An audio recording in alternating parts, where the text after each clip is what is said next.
15 menit yang lalu baru aja selesai untuk mengisi kegiatan trainer ya, training. Cukup bagus kira-kira nih lightingnya ya, kelihatannya. Ini narasumber kita ini Masya Allah nih Bu Dokter Febri nih, gimana kabar, sehat? Siapa yang narasumber? Alhamdulillah. Narasumbernya Pak Sigit. Ya, buka dulu ya, Ibu Dokter. Siap, Baik, siap. baik, baik, silakan. Selamat sore Ya, semuanya, teman-teman followers Instagram, teman online, Bapak dan Ibu. Sore ini kita akan ngabuburit online ya, judulnya. Kita di sini dengan tema How to be multi-productive entrepreneur. Oke. Ya, sebelumnya kita pernah mikir dulu mungkin karena katanya nggak kenal maka kata sayang. Perkenalkan, nama saya Ditita Apriani, biasa akrab dipanggil Tita atau Dita. Saya seorang anggota dari Duta Stikes IMC Bintaro sebagai Duta Kebudayaan tahun 2020. Nah, selanjutnya saya akan membacakan sedikit CV dari narasumber kita pada sore hari ini. Yang pertama ada Ibu Dr. kalau tak kenal tak sayang ya, kalau sudah kenal taaruf dong ya. Ta'aruf. Baik, yang pertama ada Ibu Dr. Febri Haryati Bismas. Beliau adalah seorang dokter umum, dosen kewirausahaan dan promosi kesehatan, sebagai konsultan manajemen kesehatan, penggiat healthy lifestyle, dan edukasi untuk ODAI, serta sebagai health planner KOI Indonesia. Wih, luar biasa nih, paket lengkap ya. Paket lengkap, pakai karet dua. Dan yang kedua, hebat juga, ada Bapak Nar Sugiono Enkep. Beliau ini adalah sebagai praktisi keperawatan di Emergency National Cardiovascular Center Harapan Kita Hospital Jakarta sejak tahun 2008 sampai dengan saat ini. Beliau juga sebagai tim instruktur pengajar basic, ECG, dan advance BCLS, BTCLS, dan ACLS. Beliau juga dosen pengajar keperawatan gawat darurat, dan juga pembicara seminar nasional dan kesehatan. Dan kalau nggak salah, beliau ini sekarang sedang menempuh pendidikan di spesialis medical bedah. Betul ya, Pak? Insya Allah, mohon doanya teman-teman semua. Amin. Jadi motivasi kita untuk mengejar ilmu lebih banyak, lebih luas lagi. Betul. Ya, tentunya Mbak Dita, harapannya kan memang meet up kita hari ini memang tujuannya adalah membangun motivasi buat teman-teman healthpreneur ya, tidak hanya cuma nursepreneur saja tapi healthpreneur, memang biar termotivasi dan tentunya tetap semangat untuk menemukan suatu ide-ide yang baru, kemudian bisa diimplementasikan, dan tentunya adalah untuk kemajuan profesi, baik itu dokter, perawat, farmasi, bidan, all of. Nah ya, yang penting kita tetap berkarya, selama itu positif, do it, gitu loh ya. Oke, ya silakan Mbak Dita. Kita ngobrol santai aja ya, Dokter Febri, Mbak Tita ya. Kita ngobrol saja nih, ngobrol santai dengan suasana yang Ramadan. Tentunya kita niatkan satu untuk kemanfaatan, terutama buat teman-teman yang melihat IG Duta Stikes Bintaro. Ya, tepuk tangan nih buat dutanya nih, ya luar biasa ya. Mudah-mudahan nggak cuma cantik saja ya dok ya, tapi smartnya nih, kita tutup smartnya saja nih ya. Smartnya nggak suka dengan ya. Smartnya itu nggak cuma dari luar dalamnya ya, 3D ya. Oke, siap. Ini menjadi ikon karena ini soalnya jurinya saya pasti beneran. wah itu dia, karena ada jurinya jadi tentunya bisa menjadi powernya ya. Siap. Oke, lanjut Mbak Tita. Oke. Mungkin nanti teman-teman kalau ada yang mau bertanya boleh langsung aja ditambahkan komentar. nanti biar bisa dibacakan oleh Dita ya. Baik, siap. Siap. Oke, untuk narasumber kita sore hari ini, mungkin dari Dr. Febri ada yang mau dipaparkan dengan tema sore hari ini? Oh baik. Ya mungkin hari ini kita ngobrol santai ya. Sebelumnya saya terima kasih. Nggak pakai literatur ya, slow aja deh. Slow aja ya. Terima kasih sekali nih Tita sudah mengundang saya hari ini untuk join di acara kita sore ini. Temanya menarik ya karena ngomongin health planner gitu ya. Terus ngomongin juga Ramadan, apakah kita harus menurunkan produktivitas atau malah bisa gaspol gitu kan, kira-kira kan itu ya yang bakal hari ini ingin ditanyakan gitu ya, pengen dibahas.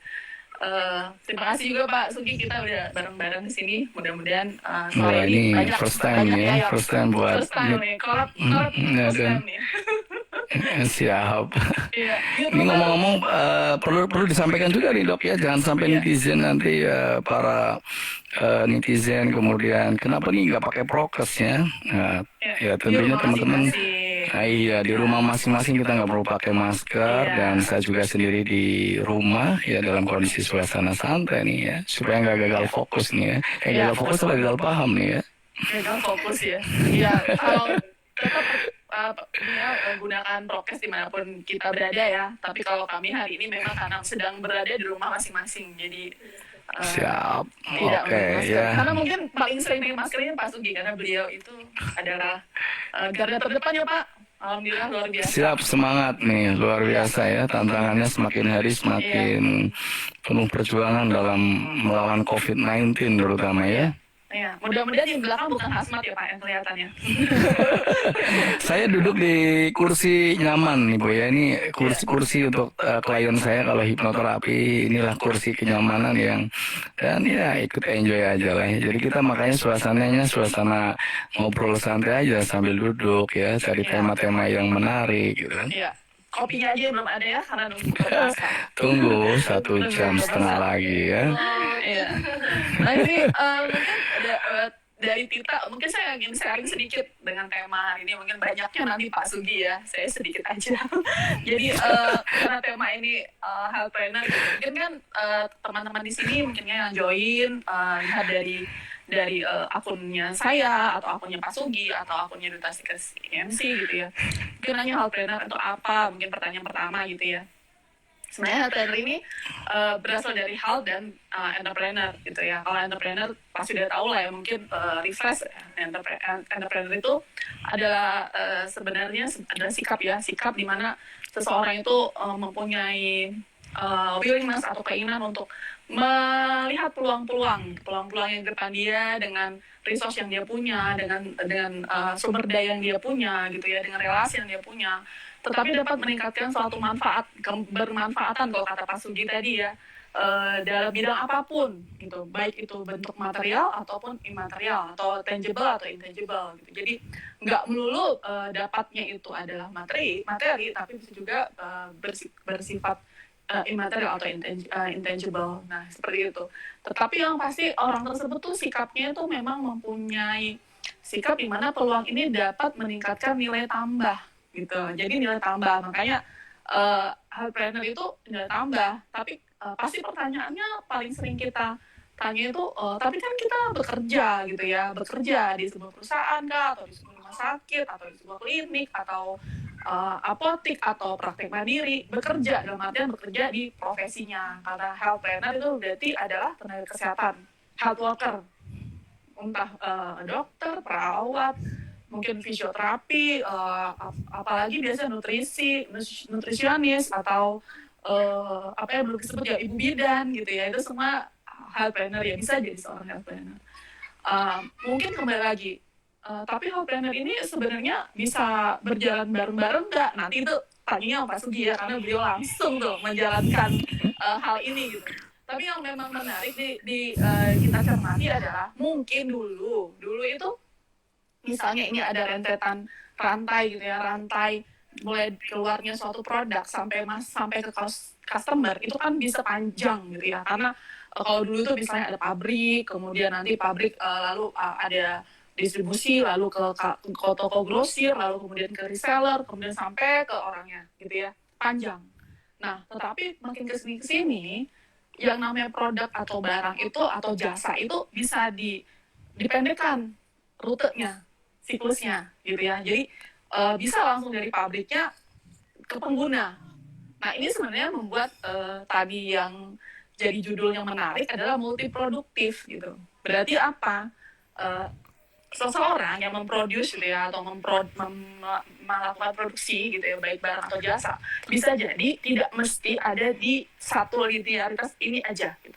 Karena siklusnya makin pendek, orang itu bisa bekerja secara simultan, bekerja secara paralel gitu ya dengan beberapa produk. Nah, itu mungkin yang menarik nih yang disimak.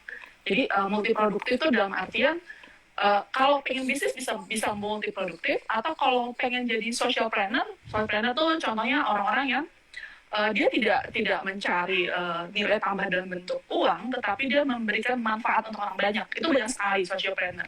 Mungkin kalau yang sangat terkenal contohnya ada dokter tuh ya, dokter yang membuat suatu skema di mana orang kalau berobat bisa pakai sampah, ya dokter kalau ingat namanya kita mungkin ingat ya namanya Gamal ya. Nah itu, atau ada lagi mungkin healthpreneur lain yang ngomongin tentang membuat contohnya dia yang pernah saya tahu misalnya dia itu punya masalah terhadap akses layanan kesehatan, lalu dia bikin portal untuk layanan kesehatan. Itu suatu hal yang memberikan nilai bermanfaatan gitu. Itu untuk skop gede. Tapi untuk kayak yang kecil-kecil misalnya baru mulai nih, start saya masih mahasiswa, apa mungkin saya lakukan? Nanti bisa sharing sama Pak Sugi gitu ya. Jadi health planner tuh bisa mulai dari saat ini gitu, mulai dari sekarang gitu, mulai dari yang kecil gitu, seperti itu. Gitu. Karena memang terminologinya tadi adalah meningkatkan nilai tambah gitu. Nggak mesti harus jumlah uangnya besar atau bertambah gaji berlipat gitu ya, tapi nilai tambah gitu. Istilahnya kalau Pak Sugi bilang tuh berkahnya Pak ya, berkahnya Pak yang mencari ya. Nah itu mungkin Kemanfaatannya ya. Kebermanfaatannya. Jadi awal temanya itu. Dan kebetulan mungkin nakes itu kita diberikan hal lebih adalah karena memang kita bekerja melayani manusia gitu ya. Jadi punya skill komunikasi yang baik, kemudian dapat memberikan solusi gitu ya. Apalagi perawat itu kan memberikan rasa nyaman. Rasa nyaman tuh bisa lahir batin ya gitu ya. Jadi bisa berbentuk barang atau jasa gitu ya. Jadi sangat luas artinya gitu. Itu mungkin intro dari saya gitu. Mungkin Pak Sugi nanti bisa panjangnya lagi. Gitu mungkin. Oh iya. Dari saya intro sesuai judul. Ya, saya kembalikan ke moderator aja. Yang moderator ditanya saya jawab gitu ya. Tapi tetap ya kita memang niatnya dari awal untuk mengadakan kegiatan diskusi online seperti ini kan memang kita ngalir dengan konsep yang tadi ya health planner dan salah satunya Dr. Febri adalah sebagai praktisi kedokteran ya, dan saya dan Mbak Tita barangkali satu profesi keperawatan yang memang kita ingin mengembangkan suatu upaya kemanfaatan atau artinya adalah multiproduktif. Jadi kita bisa duduk dengan tentunya berkarya. Kita bisa dalam perjalanan menuju kantor kita tetap berkarya. Ya artinya memang berkarya bisa di mana saja tempatnya ya kan, kapan saja selama ada kemauan, tinggal main dream kemudian intervensikan dalam sebuah kenyataan gitu kan. Karena kebanyakan rata-rata ya termasuk saya pribadi ini adalah sebuah tantangan ya. Saya ingat dengan sebuah tulisan awalnya ya. Jadi ketika kita bekerja bertahun-tahun ya hanya mengembangkan bisnis perusahaan orang lain, sementara kita sendiri adalah masih berkutik menjadi sebuah pesuruh atau anak buah. Ini menjadi pemicu besar buat kita untuk bukan kita sombong, tetapi kita tertantang dengan suatu hal-hal inovasi yang baru ya. Kita akan menjadi raja, kita akan menjadi seorang bos gitu ya. Walaupun dari usaha kita yang kecil, walaupun hanya sekedar jualan ibarat kata coklat yang dibungkus oleh sebuah mahasiswa gitu ya. Ini menarik ya, kalau saya sangat apresiat kepada teman-teman mahasiswa yang memang punya jiwa entrepreneur yang tinggi ya. Kita nggak usah bicara tentang dinamika dalam organisasi ya. Kita nggak usah bicara tentang hasil yang memikau ya dengan hasil itu, atau bahkan mungkin teman-teman yang punya talenta di bidang seni tari, kemudian entrepreneur, kemudian punya talenta di bidang market bisnis, atau punya menarik sebetulnya ya dok ya dan Mbak Tita. Sebetulnya kita tercipta saat ini sedang seperti ini itu baik ya ketika kita punya seorang public figure. Dan ini menjadi catatan buat mahasiswa keperawatan atau kesehatan ya, bahwa kita akan bisa mengcopying sesuatu itu dari indera kita untuk bisa menjadi role model ya, role model atau public figure ya. Kenapa? Kita bisa melihat ya tokoh-tokoh nasional, tokoh-tokoh internasional yang bisa mencapai karakter keemasan ya.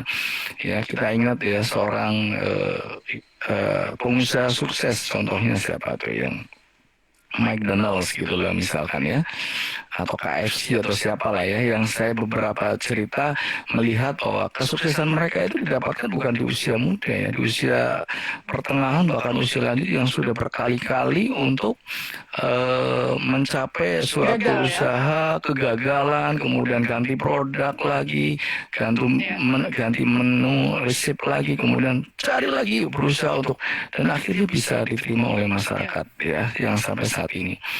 Kemudian kita lihat cerita lagi yang kita dapatkan misalkan dari Bill Gates ya. Bill Gates itu seorang triliuner, bukan miliarder lagi beliau ya, triliuner. Apa ya istilahnya? Biliuner ya. Itu kalau kita ngelihat jejaknya dia ya miliuner. Tuh kan istilah lagi dengan mengoperasionalkan sebuah kemajuan IT teknologi Microsoft tuh ya, akhirnya ilmu yang dipakai dalam bentuk Microsoft kemudian dipakai oleh seluruh dunia, bahkan dia menjadi orang yang terkaya di dunia. Itu kan menjadi hal yang luar biasa. Tapi apa yang disampaikan Dr. Fabri tadi ini merupakan suatu contoh yang menarik ya. Jadi kita nggak usah muluk-muluk dari hal-hal yang tinggi dulu ya. Kalau saya melihat adalah tadi sesuatu yang dilihat kecil tapi bermanfaat buat diri kita dan orang lain, dan tentunya yang kita inginkan juga produktif ya. Artinya ada hasil. Nah, ada hasil. Nah, kalau sesuatu apa yang kita lakukan ada hasil ya, kalau dari kemanfaatkan pastilah ya, secara sosial, secara keyakinan kita ke vertikal pada Tuhan. Namun yang perlu kita ingat lagi adalah yaitu dalam bentuk materi atau physically, entah itu pendapatan, honorarium, atau yang berbentuk dalam investasi. Nah, itu luar biasa ya dok ya. Dan alhamdulillah sekali ya, dari saya dulu zaman sekolah masih SMA kali ya, memang saya tertantang di organisasi ya. Organisasi ya, menjadi pengurus yang namanya dulu adalah Ordes, organisasi Dewan Asrama tuh, atau Dewan Siswa ya, dalam zaman tahun 2000 berapa ya, kita masih kecil kali ya. Atau kita seumuran gitu ya. Belum lahir, Pak. Ya, seumuran tahun 2000 lah ya. 2000 itu saya masih berangku duduk di SMA gitu ya. Saya dulu di asrama, memang terbentuk ya proses pendewasaan, kemudian jiwa rantau. Nah, inilah biasanya itu jiwa rantau itu juga memicu kita untuk bisa sesuatu itu ingin berbeda dengan yang dia. Jadi istilahnya bukan anak mama atau papa gitu ya. Kita mendapatkan sesuatu itu dari hasil karya kita, usaha kita ya, tentu dengan restu orang tua kita sampaikan ya di sana. Kemudian anak papa tapi bilang mama papa. oh kita tetap anak mama papa. Kalau tidak bilang anak mama papa, kita anak siapa lagi ya? Artinya kalau kita nilai adalah kemanjaan gitu ya, kemandirian kita ya, kemandirian kita dituntut untuk menjadi seseorang pribadi yang disiplin, pribadi yang bertanggung jawab, pribadi yang mau berusaha keras ya, dan pribadi yang mau bekerja keras ya. Kalau sedikit cerita nih dok ya dan Mbak Tita ya, Masa-masa itu memang luar biasa ya. Artinya kita hidup jauh dari orang tua, hidup di asrama, kemudian membuat saya menjadi seorang pribadi yang mandiri, gitu ya. Dengan kondisi ekonomi yang sangat cukup sederhana lah. Saya bilang tidak punya tidak, tapi saya memiliki orang tua yang sangat eh, percaya mendidik saya bukan dari segi materialistis, tapi saya akan mengucapkan terima kasih karena apa? Beliau selalu memberikan sebuah cara untuk saya mencari jawabannya, bukan cara instan loh, ya. Kalau cenderung anak-anak sekarang, ya kalau saya lihat minta A dikasih A, tapi dia tidak tahu proses. Nah ini yang membuat kita itu akan terbentuk menjadi pribadi yang tadi yang disiplin dan menjadi modal dasar karakter kita untuk menjadi seorang yang biasa menjadi bekerja, bukan bekerja keras, tapi mau bekerja keras. Nah, salah satunya adalah profesi kesehatan ya. Ini saat ini profesi kesehatan ini sangat banyak sekali ya, banyak sekali yang bermunculan ya. Saya melihat beberapa grup di WhatsApp grup, kemudian di beberapa media sosial, Facebook, kemudian bahkan menjadi YouTuber. Ini adalah suatu talenta yang teman-teman mungkin harus satu choose one gitu ya, choose one atau multiple choose boleh, multiple choice bahasa katanya ya, boleh nggak apa-apa ya selama itu adalah positif gitu, selama itu adalah positif. Dan saya pribadi memang ya sedikit cerita ya, ketika saya punya role model seseorang yang saya copying ya adalah orang-orang yang hebat yang bisa menjalankan profesi ini, dan tidak harus kesehatan ya teman-teman ya. Jadi profesi apapun ketika itu menjadi sesuatu kemanfaatan dan produktif, saya pikir teman-teman boleh mencobanya ya. Saya ingat pertama kali ya, dulu pada saat mahasiswa saya dinas, saya menjadi mahasiswa, kemudian saya aktif di organisasi, kemudian saat itu BEM ya, Badan Eksekutif Mahasiswa ya, seperti like that kita saat ini menjadi mahasiswa yang menjadi apa nih motornya untuk menggerak mahasiswa yang lain ya. Bahkan kegiatan orasi, kemudian aspirasi demo itu yang positif ya kita ikuti. Bahkan sampai kegiatan-kegiatan yang kita usaha-usaha kecilan ya, seperti kayak kita laundry dengan teman-teman kos ya, kita bikin tuh ya kecil-kecilan ya.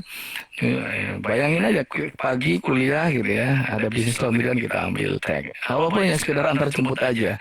Kemudian apa ya, zaman itu kita masih ingat banget tentang rental komputer. Nah, rental komputer itu menjadi bisnis yang buat mahasiswa itu Langka sangat ya Pak.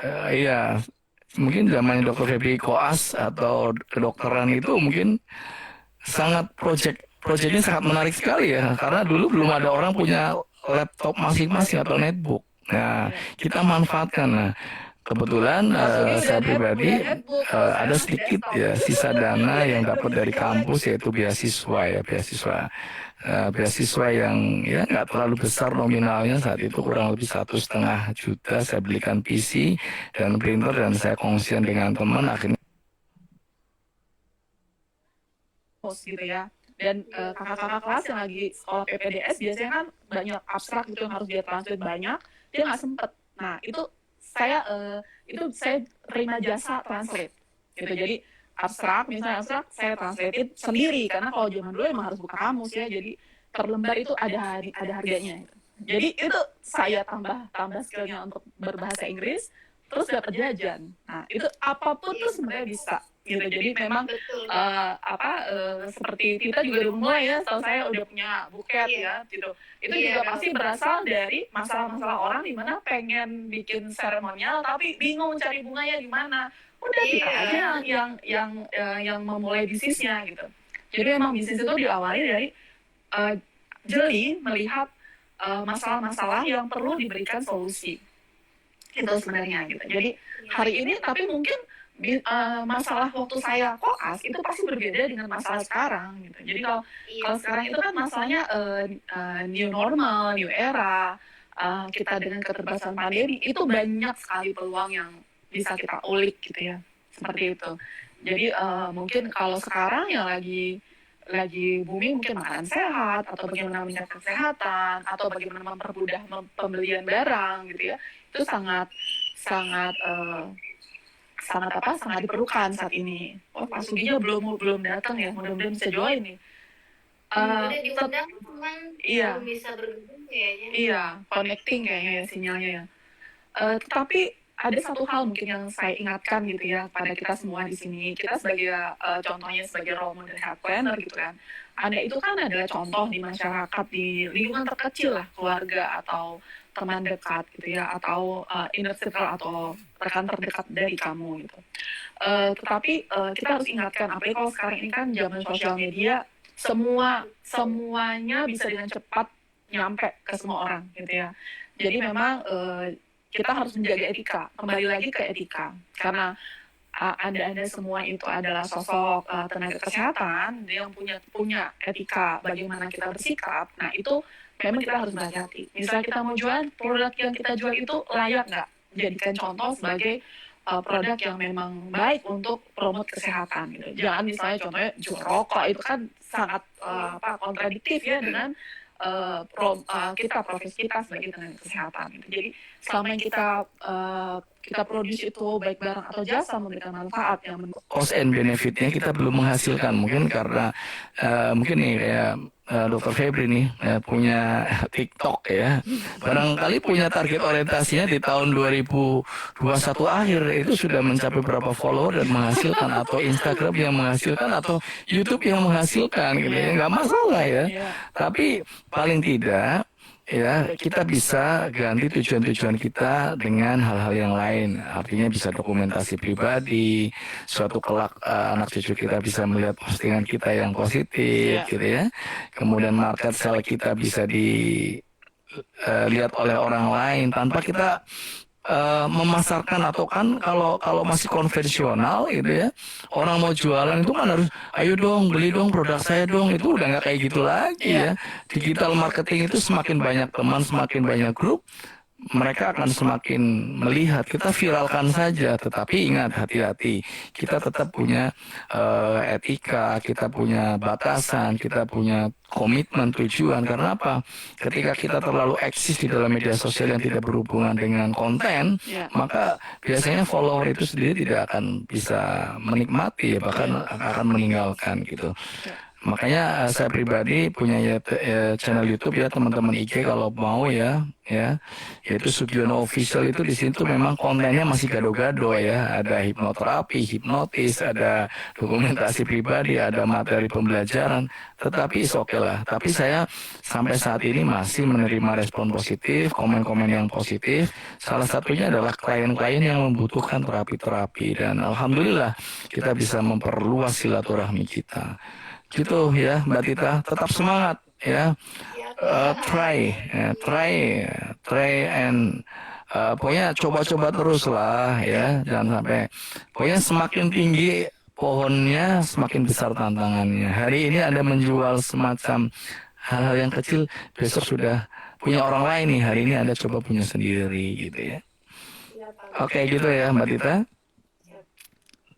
Siap.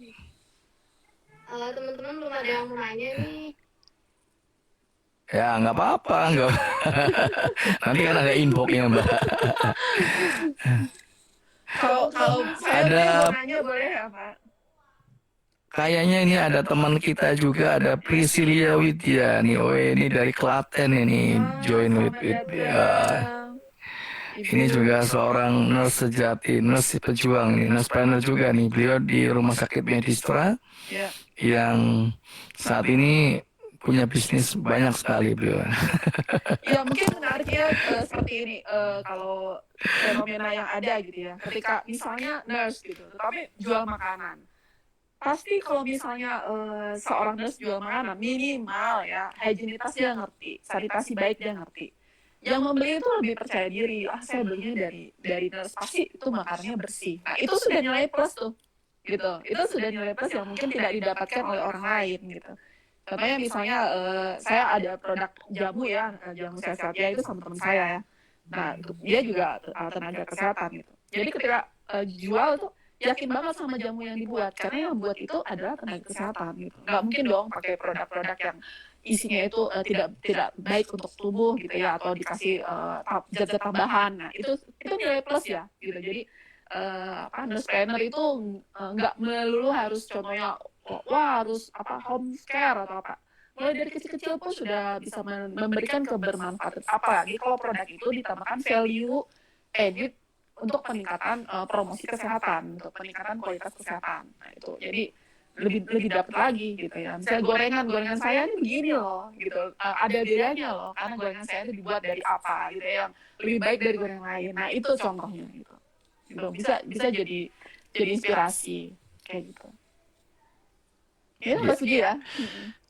Betul sekali ya. Tapi Jadi mungkin juga tapi punya kedilemasan di mana kita pun harus menjaga kalau produk yang kita deliver itu adalah produk yang layak untuk dijual ya, karena memang kita kan role model gitu, karena kita seorang tenaga kesehatan gitu ya. Jadi bisa tiba-tiba seperti jangan sampai kita kayak contohnya air putih kita bilang nih mengandung apa gitu, air putihnya yang kita klaim apa yang tidak sesuai dengan referensi. Nah itu kita sebaiknya menghindari hal-hal kayak gitu.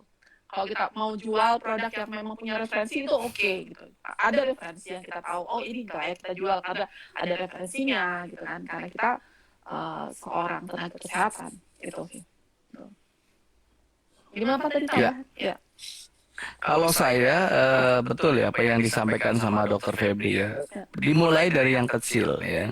Jadi jangan pernah memikirkan ya tantangan-tantangan yang ada. Jadi yang penting lakukan aja, ambil kesempatan. Hari ini Anda menjadi seorang mahasiswa atau yang belajar ilmunya, besok Anda sudah menjadi penjualnya ya.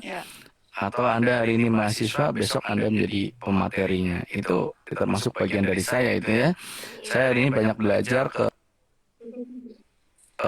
para ahli, saya kebetulan penganut terapi komplementer ya, ada hipnoterapi, bekam, khitan, kemudian pijat.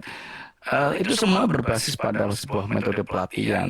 Dan awalnya saya hanya ketertarikan, penasaran, tetapi begitu melihat manfaatnya yang cukup besar, famous, kemudian kita coba terapkan dan ternyata testimoninya dari beberapa klien, oh ternyata amazing, alhamdulillah ya. Artinya ini kita sudah sangat senang sekali melihat respon tersebut. Akhirnya kita bisa kembangkan. Apalagi kalau yang sudah di-up sampai ke profesional, artinya kita sudah bersertifikasi, kemudian kita punya layanan klinik ya, dan kita punya standarisasi secara profesi, kita punya beberapa lisensi, dan itu menjadi aspek legal kita itu jauh lebih bagus. Jadi nggak cuma hanya sekedar keinginan-keinginan, karena ini akan berhadapan dengan pelayanan dan mutu gitu kan.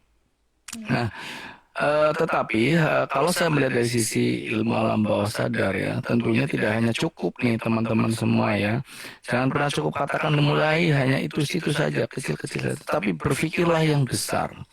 Ya, berpikirlah yang besar, maka impian itu akan come. Jadi istilahnya impian itu akan datang. Ya, kalau hanya berpikir dari hal-hal yang kecil, ya yang datang yang kecil gitu. Kita nggak perlu impian yang besar. Tapi kalau kita punya impian yang besar ya, yang datang kecil kita nggak akan sakit hati ya. Artinya memang ongoing proses gitu. Iya, ongoing proses. Tetapi itu tadi kita selalu katakan, kalau saya katakan adalah self talk diri kita, motivasi kita kuatin ya. Kalau Anda lelah, katakan bahwa diri Anda, insya Allah saya siap, saya semangat, saya bisa. Doakan ya Allah, doakan ya orang tua kita ya, kemudian keluarga Anda, minta izin, minta restu, saya punya usaha, niat yang baik. Nah, kemudian lakukan dari hal-hal yang kecil gitu. Dan terus terang ya, kalau saya melihat ya memang aktivitas yang saya miliki ya, selain menjadi seorang perawat pelaksana di rumah sakit, kemudian sebagai dianggap ya, kalau saya sih masih belajar ya, menjadi seorang pengajar di perguruan tinggi keperawatan ya, kemudian salah satunya adalah Stikes IMC Bintaro ya, Ini salam buat mahasiswa-mahasiswa semuanya yang nonton ini ya. Kemudian salah satunya Dita juga mahasiswa saya gitu ya. Dan Mbak Dr. Febi adalah mitra nih ya, dosen di sana juga. Kemudian di beberapa PTS. Kemudian kegiatan lain yang berhubungan dengan edukasi, training ya. Training itu hampir di training kesehatan ya. Dan kebetulan itu semua ya training baik itu di pelatihan BTCLS, ACLS, EKG, kemudian di rumah sakit maupun di beberapa perusahaan swasta yang di bidangnya atau di ambulans service ya. Itu semua saya yakin adalah berkat dari doa orang tua dan lingkungan sekitar. Walaupun mereka sudah doanya kayak apa, tapi kalau kita tidak ada punya rasa jiwa tertantang dan ingin mencoba ya, saya pikir teman-teman juga tidak akan pernah bisa ke sana ya. Dan ini butuh melalui usaha dan proses yang panjang. Artinya kalau saya sih berusaha untuk menikmati ya. Dikala orang lain bisa mengeluh dengan hal-hal yang mencari usaha yang susah, saya banyak bersyukur alhamdulillah saya dikasih kesempatan untuk bisa mencobanya dalam one time, dalam waktu-waktu yang hari-hari itu masih berjalan sama. Ya walaupun mungkin kalau dikata it's very tired gitu ya, melelahkan ya, tapi ketika kita mengatakan saya menikmatinya ya, because I'm happy ya. Justru kalau kita lebih banyak tiduran tanpa ada suatu kerjaan atau inovasi atau hal-hal yang tidak ada yang dikerjakan, justru malah badan ini merasa saya harus melakukan apa ya. Justru saya merasa bosan atau mungkin badan ini menuntut gitu. Tapi paling tidak hal-hal yang kecil, misalkan Anda punya peliharaan di rumah, Anda punya hobi apa, silakan kerjakan. Yang penting gunakan untuk hal-hal yang positif. Ya, gitu ya, Ibu. Ya Pak. Punya suatu ide kreativitas, inovasi. Ya. Coba, dan lakukan, dan Anda akan mendapatkan keuntungan. Kalaupun tidak mendapatkan materi atau yang disebut dengan uang gitu ya, kan orang kita itu selalu mengkategorikan, tapi minimal pengalaman yang Anda dapatkan, hubungan silaturahmi Anda dengan orang-orang yang baru, ya, ini akan menjadi penting karena suatu saat Anda akan membutuhkan mereka untuk menjadi mitra. Itu yang menjadi hal yang penting. Banyak teman, banyak rezeki, banyak saudara, banyak rezeki, banyak usaha, banyak hasil. Insya Allah itu akan menjadi sesuatu yang berkah buat kita semua, buat berkah kita semua. Amin, amin. Oh, ini ada Iya. yang bertanya nih di last minute nih dok, Pak. Oke, silakan. Dela mungkin ya namanya. Izin bertanya. Oke, Mbak silakan. Dela. Siapa nih? Bagaimana caranya memanajemen waktu yang mungkin banyak yang belum bisa mengatur waktunya dengan baik? Terima kasih. Ayo, monggo Ibu, Bapak dijawab. Ya. Nggak boleh menyerah salah satunya Pak ya. Ya. Jadi, Bukan tidak boleh menyerah, Bu. Ganti, Bu. Ganti sesuatu yang positif. Tetap semangat. Tetap semangat. Iya. Iya, kalau tidak boleh menyerah pasti menyerah ya. Tetap semangat. Pak, betul Iya, itu. tetap semangat. Tetap semangat. Iya, iya. Iya, kalau tidak boleh itu dalam bahasa mental blocknya itu nanti di recheck sama si alam sadar kita. Oke ya, Mbak Dita, kalau saya pribadi ya, kalau saya sih jujur aja ya, saya alami itu setiap hari ya. Artinya memang ya kita memang pertanian tetap harus profesional ya. Bagaimana seorang kita profesi yang kegiatan yang harus berdaratan apalagi one time ya, kayak tadi lah contoh misalkan saya hari ini ya ada jadwal dinas di rumah sakit, kemudian ada jadwal ngajar di kegiatan training, kemudian saya ada punya janji untuk di Zoom IG Live, itu semuanya harus terschedule ya, baiknya harus terschedule. Jadi kita punya catatan-catatan yang penting ya, apalagi kalau kita memiliki jadwal-jadwal yang tetap, itu akan lebih mempermudah sebetulnya. Kalau jadwal yang dinamis itu yang bahaya, artinya yang semau-mau kita aja, nah itu takutnya loss gitu ya, misalkan schedule gitu ya. Tetapi yang paling penting adalah memang teman-teman harus sudah mulai terbiasa yang namanya multitasking. Ya, multitasking itu nggak semua orang punya ya. Multitasking dan multi kemauan gitu loh. Ya, saya punya banyak cerita, saya punya banyak keinginan, tetapi tidak pernah satu yang saya lakukan karena hanya bermimpi. Tetapi ketika Anda punya multitasking, berarti Anda harus punya target prioritas. Oh, harus ini jam segini, jam segini, jam segini. Harapannya seperti itu ya. Tapi ya itu tadi ya, harus bisa mengukur kemampuan diri ketika mungkin Mbak Tita suatu saat akan menjadi seseorang yang role model atau public figure ya. Ya, kalau mungkin saat ini aku masih mahasiswa nih, belum berani ngambil job sana sini. Sebetulnya ambil aja sih kalau selama saya itu porsimu gitu ya. Yang penting kan kita kan akan bicara porsi ya. Porsi Anda di mana ya. Termasuk dalam kegiatan ini. Porsi saya dengan Dokter Febri mungkin bukan narasumber terlalu high gitu ya. Menjadi ngobrol bareng yang dituakan barangkali ya. Dituakan untuk jadi sharing pengalaman. Karena kita punya cerita gitu ya. Nah, artinya kita bisa mengukur diri. Nah, syukur kita semua bisa mempelajari kira-kira nanti misalkan apa saja yang kita akan sampaikan ya. Kemudian oh kita nggak ahlinya nih. Tapi ketika gini contoh saja nih. Saya pernah dulu diminta untuk mengajar materi A misalkan gitu ya. Saat itu saya berpikir, aduh itu bukan bidang saya, tetapi saya tahu tapi bukan kompeten. Pada saat itu saya melihat bahwa itu waktunya masih panjang, masih 2 bulan lagi. Cuman ya, terus kalau saya closing kesempatan itu, ya, maaf saya tidak bisa. Artinya saya kehilangan satu kesempatan untuk mengambil peluang itu. Akhirnya apa? Saya putuskan get it ya. Saya ambil kesempatan itu, kemudian selama 2 bulan itu saya pelajari dan bahkan saya berusaha untuk mencari gurunya. Ya, berarti saya mencari gurunya dulu nih untuk bisa menemukan keilmuan itu untuk saya sampaikan ke yang lain gitu. Begitu saya sudah dapat ilmunya, bahkan saya sudah dapat sertifikasinya. Nah, pada saat itu kita bisa sharing pengalaman. Artinya kita bisa melangkah satu langkah di awal ya. Sama kan ya teman-teman pengajar itu juga sebetulnya kalau ditanya, oh dosen ini paham banget ya. Karena apa? Karena kita sudah melangkah satu awal, belajar lebih awal ya. Dengan mahasiswa kan istilahnya mengikuti apa yang diminta oleh seorang pengajar ya. Atau mungkin saya memberikan tugas. Tolong Mbak Tita dan teman-teman mahasiswa pelajari materi ini. Kita mau satu level.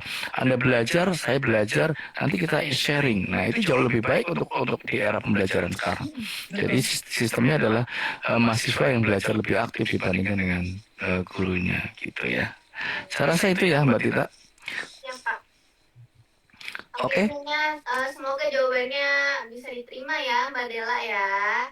Ini ada satu lagi Siap. nih Ibu sama Bapak dari Kak Ina _ Noina. Bagaimana cara? Woi Kak Ina, gimana?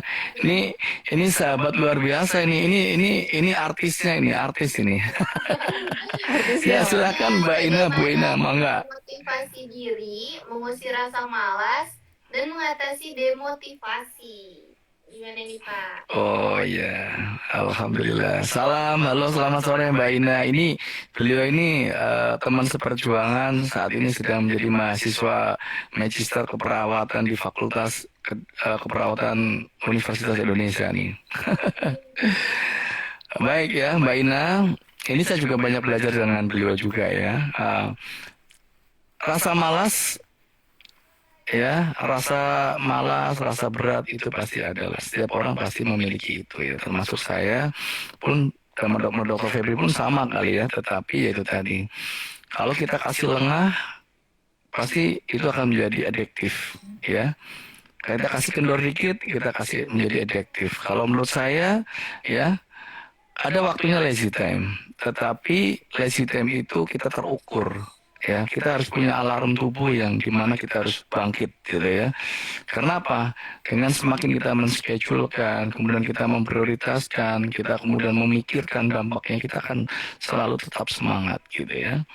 Nah, apalagi dengan sela-sela kegiatan kita yang banyak kegiatan yang bertumpuk misalkan ya, harus mengatur tugas ya, menjadi seorang mahasiswa, tugas kuliah, kemudian tugas kerjaan pokok, peran keluarga, itu semuanya akan menjadi satu waktu, one times gitu ya. Tetapi itu semua bisa diatasi kalau kita tadi memprioritaskan skala. Jadi Termasuk saya itu pun kadang self talk saya itu harus mengatakan saya harus selesaikan malam ini. Walaupun mungkin tubuh saya mengaktifkan alarm, kamu harus istirahat dulu. Oke, pada saat tubuh kita tidak bersahabat, lebih baik istirahatkan dulu, ya dengan optimal, ya. Nah, saya sering sedikit cerita ke teman-teman ya. Self talk itu penting banget. Self talk itu dalam bahasa keyakinan kita agama itu adalah niat ya. The power of niat atau self talk kita itu menjadi amazing dan luar biasa ya. Ketika kita meniatkan tubuh kita untuk istirahat ya, walaupun hanya sekedar gitu, ya Allah Bismillahirrahmanirrahim, saya niatkan tubuh saya untuk istirahat setelah bangun tuh tidur, ya tubuh saya akan sangat semangat dan segar sekali. Coba rasakan, maka teman-teman Anda akan mendapatkan hasil yang berkualitas tidurnya. Sama seperti ketika Anda melakukan pekerjaan, ya Allah mudahkanlah tugas-tugas saya dan semoga tugas saya terselesaikan dengan baik dan tepat waktu. Dan ini menjadi motivasi buat diri kita. Ya, saya rasa itu ya, Mbak Dita. Mbak Dita, kita sampai jam berapa nih kira-kira ya? Di jam saya jam 17.42 nih. Oh iya, udah mau Oke, good. selesai ya. Kalau untuk Ini namanya ngabuburit beneran ya, ngabuburit Iya. tapi oke gitu ya, Mbak Ina ya. Salam buat teman-teman di Jakarta. untuk Dokter Febri yang mau ditambahin?